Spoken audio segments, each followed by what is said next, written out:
I think you have to be a really good influencer in terms of being able to subtly share your opinion with others and bring them along on your journey.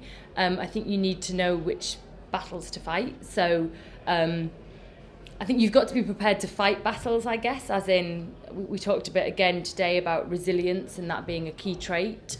My thoughts on that were, yes, resilience is needed. You've got to be quite thick-skinned. You've got to be prepared to stand up and sort of campaign for your issues, but equally that needs to be balanced with making sure you're not always kind of the one fighting and getting pushed back. And I think, again, something I've learned is understand the issues and the battles that are going to resonate with the business, and they're the ones you should really champion and should take forward.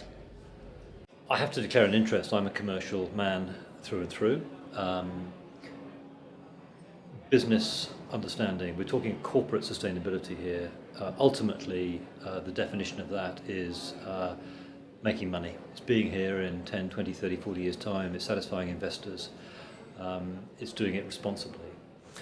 So the first and foremost skill fundamentally is balance sheet and P&L understanding. You really have to understand the drivers of the bottom line.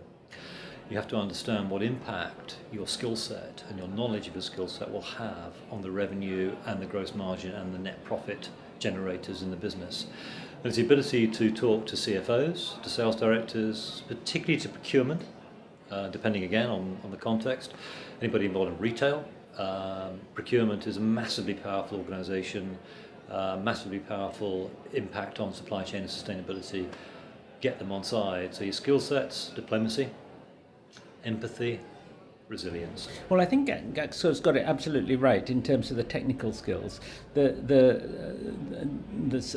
ability to act as a catalyst for change, the sustainability insights, and the ability to integrate the macro issues that we're facing. You know, the efficiency crisis, the social impact of widening differentials in society. So all of those technical skills, I think, are absolutely right. I think the two that I would add to the list are the ability to engage in an informed manner with the investment community. If the CSO doesn't understand the most important stakeholder group for most CEOs today, which is the investment community, then the CSO is going to be marginal to the company.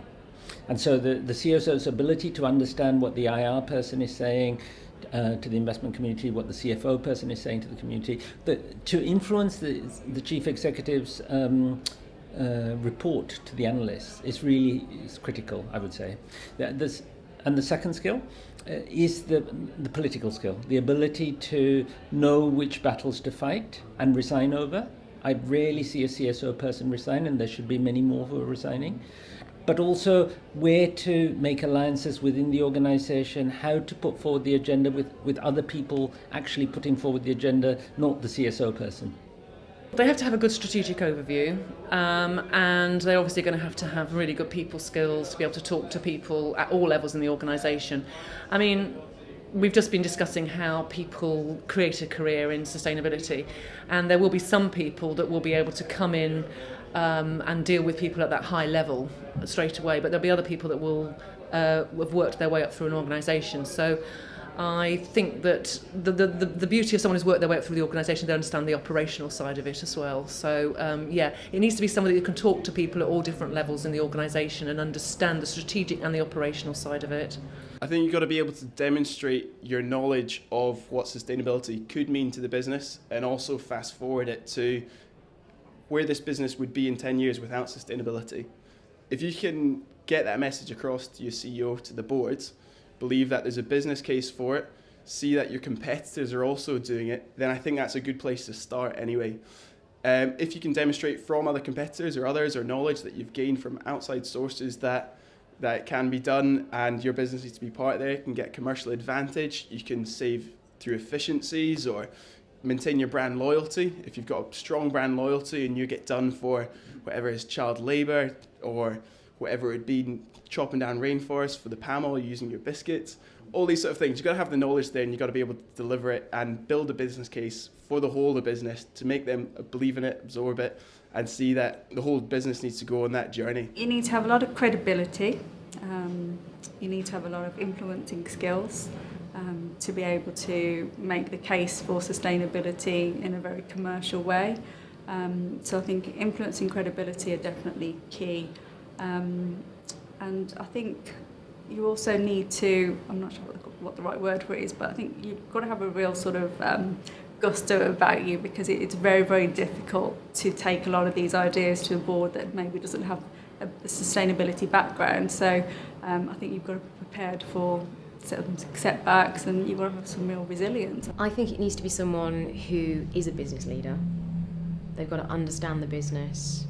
They've got to have very much a commercial head on their shoulders, because no sustainability strategy will be sustainable unless it's financially viable and it makes sense for the business. So they've got to be a businessman or woman. I do think they have to be passionate about it. Otherwise, you don't have that drive to constantly achieve more and do the more good rather than the less bad. But I think relationship building is massive, because they have to work across the entire business and take people with them on what could be quite a difficult journey, even if the end point is actually quite exciting.